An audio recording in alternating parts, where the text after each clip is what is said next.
I follow a lot of HR consultants on social media. I've been hearing them talk about how a recent Department of Labor, DOL, they keep talking about this DOL final ruling that now means you can't work with contractors if they're performing core tasks in your business. Help us understand what's really changed. So what came out, it became public last January 2024, and then the rule became effective in March of 2024. And this is a Department of Labor rule that says when you are evaluating under the Fair Labor Standards Act, whether a worker is an employee or a contractor, they came forth with this six-part test. And those tests sometimes change based on who's appointing the Secretary of Labor. Sometimes these rules sort of change.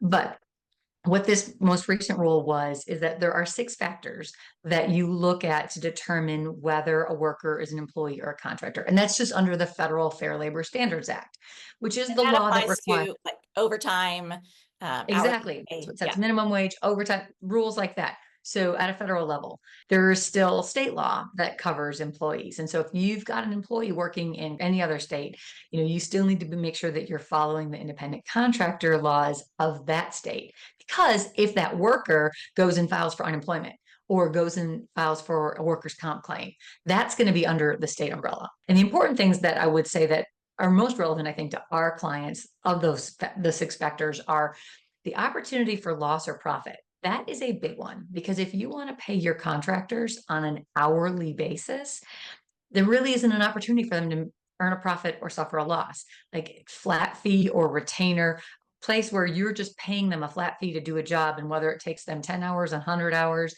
if they hire a team to work under them to do it, that's all within their control. That looks more like a contractor. Also, how integral the worker's work is into your business is a factor under that six factor test, and the permanence of the relationship. The law is set up to make it easy for you to hire a contractor to come in and do an ad hoc project. They're going to swoop in, do the work, swoop out. But if you're using a contractor to run your day-to-day business, that's where you need to be more careful. And that's where you need to make sure that you actually are meeting the test, because the more permanent they are, the more they look like an employee than a contractor. Yeah, I always get nervous when I'm speaking with a business owner and they tell me that their COO is a contractor. And I'm like, oh my gosh, they are running your business on a day-to-day basis. That really sounds more like an employee classification than a contractor for that reason.